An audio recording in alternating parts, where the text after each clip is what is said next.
the Know. I'm Ashley Jenkins. I'm John Reisinger. It's an election year in America, and that means nothing is sacred and everything is up and everything else is business, and that includes politics and video games. Oh, sounds so fun. Yeah, we hear a lot about social justice warriors, tolerance, and all that in games, but now we've got game industry heavyweights getting political in a shitlord kind of way. Yeah, because that's what you asked for. And that shitlord I hate using that term, but there's no other term for this. Shitlord. Is none other than Oculus founder Palmer Luckey. News broke yesterday, courtesy of the Daily Beast, that Luckey is investing his estimated $700 million net worth wisely. Well, not all of it, but some of it, by backing alt-right shitposting group Nimble America. Good call. And to be clear, shitposting is their definition of what they do. That's their term. Yeah, they're very proud of it. So let's back it up and break down a little bit for those who are as confused to find actual party politics and invading video games as we are, shall we? First off, Palmer Luckey. You've probably heard the name if you've heard anything to do with VR. He's the founder of Oculus and the inventor of Oculus Rift. Back in 2012, he kickstarted his vision for a consumer VR headset, and it ended up raising $2.4 million, almost 10 times the ask of $250K. Yeah, so fast forward to 2014 and the announcement that social media giant Facebook acquired his company and the headset tech for a staggering $2 billion, boosting Luckey's estimated personal net worth into the high 9 digits. And that headset saw release earlier this year as the main competition to Valve's VR offering, HTC Vive. All right, next up, what even is this group? The group Palmer is involved with is called Nimble America and describes itself as a social welfare nonprofit dedicated to proving that shitposting is powerful and meme magic is real. Yeah. Oh, and they're also supporting presidential Donald Trump. All right, so shitposting is a legitimate political campaign tactic these days. Although, to be clear, they're unofficial, entirely unofficial. They're just doing it on their own for funsies. Yeah, good. If you're a regular internet user who doesn't frequently dip into the weirder side of things, you sweet summer child. You may have no idea what that even is. Allow us to help. Well, allow Urban Dictionary to help. Yeah. What could go wrong there? Nothing. Use it so much. I do use it a lot. Every on the spot. It's a bad place.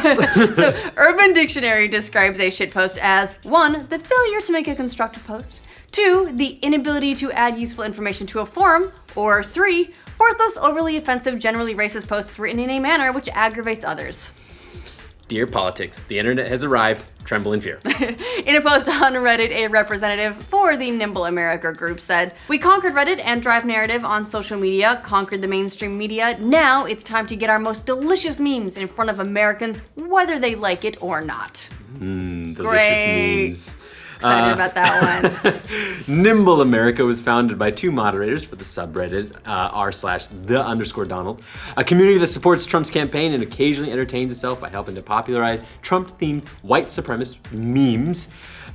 You can words. Yeah, as well as Luckey himself, who was posting under the pseudonym Nimble Richman. At least he was until he deleted his account in the last few hours. Yeah. The group supports the alt-right movement, which is a segment of conservative ideologies in the U.S. frequently characterized by opposition to multiculturalism and immigration. In layman's terms, is a movement currently supporting Donald Trump's run for president. Wonderful.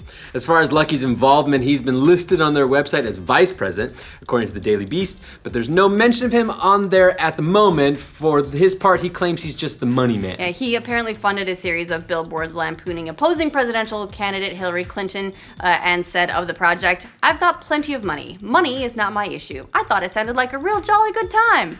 So that about brings us up to date on the what, but there's still the why, as in, why are people doing this? Yeah, well, why do people care? So let's be clear about one thing. Palmer Luckey is entirely entitled to spend his money as he sees fit.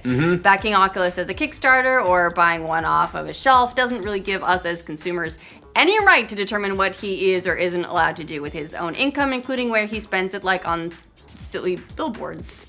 However, consumers also have every right to support or lobby against products when they don't like where they see that revenue going.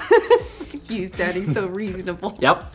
Remember I think it was 2011 when it came out that ChickfilA president Dan Cathy supported anti-LGBT groups and even used ChickfilA to donate to those groups. Slightly different scenario, but similar thing where people were concerned about the money that they were giving to the company, and so they were calling for boycotts of the product because they didn't want that money to end up in those causes. To this day, I feel bad when I eat there, but my tears just add to the magical mix of spices that make their hate chicken so delicious. And their hate fries. Jesus. I wish they weren't so good. I don't like them. I don't like them either.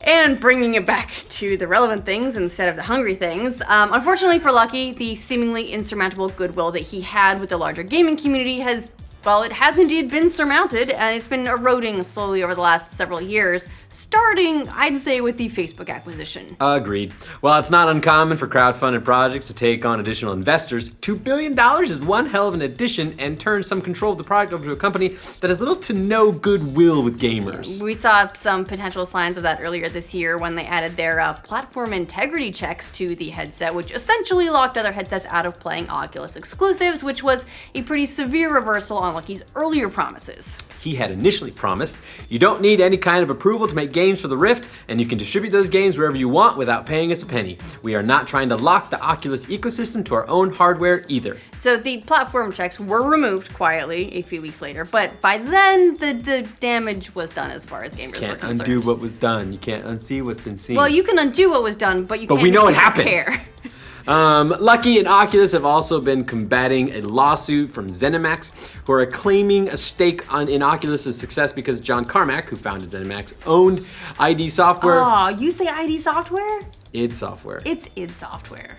So the ego and the id and all that stuff. A lot of people don't. That's fine. John Carmack, who founded ZeniMax, owned id Software, was still working for them while he was helping Luckey with the technology. Look, they even went so far as to claim in the suit, Luckey lacked the training, expertise, resources, or know-how to create commercially viable VR technology. His computer programming skills were rudimentary, and he relied on ZeniMax's computer program code and games to demonstrate the prototype Rift. They don't have a high opinion of his abilities. It's basically saying he did nothing. To be fair, they have a vested interest in minimizing his competence because that's how they hope to win their lawsuit, by putting all the credit for Oculus at John Carmack's feet and getting in on those sweet, sweet Facebook dollars.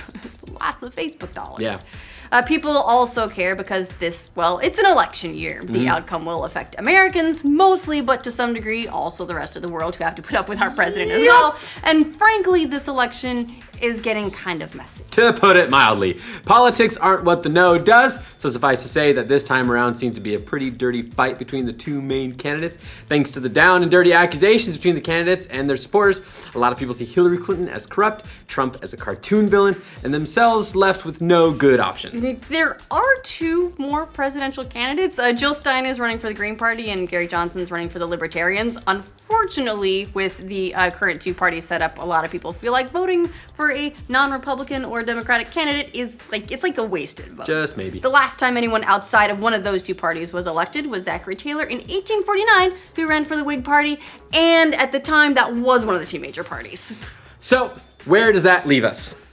Well, honestly, it kind of pretty much where we were before. Perfect. If you don't care, awesome, keep living that life. If you do care, your options as a consumer are to either withhold your money from Luckey via Oculus Rift or lobby fellow consumers to do the same. Or you make your own opposing shitposting group, I guess. Yeah, do that. Internet, yeah. Woo! That's how we run elections for the leader of our government now. Yeah. So, what do you think about Luckey's shitpost financing? I can't wait to see the comments on this one. This is gonna be fun. They're gonna be good on this one. Make them good comments, people. It can be done. We can have good comments on a video that uses the words Trump and Clinton, right? We can? I guess we'll just have to wait and see. All right. Well, as for more gaming news that usually doesn't involve political parties, we swear, like this video and subscribe to The Know. We also swear a lot, you fuckers. Uncalled for. You're gonna get us flagged by You said we swear in there. by the YouTube heroes. They're gonna come for us. Waiting for the YouTube paladins.